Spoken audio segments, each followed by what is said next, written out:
এইভাবে দেখান দেখি তোমার হাতে কি।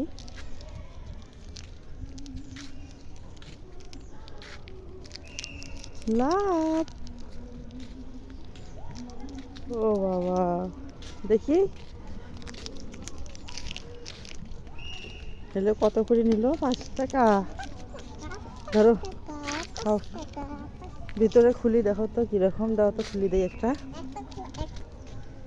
বুঝছো, লাভ হোক কিন্তু খাওয়া যাবে না, ভালো না মনে হলো। চলো, দেখছো সরিষা গাছে ফুল, সরিষা ফুল। রোদ উঠছে, দেখা যায় না কিছু ফুল, ফুল বোঝা যাচ্ছে না রোদের কারণে, না না মা?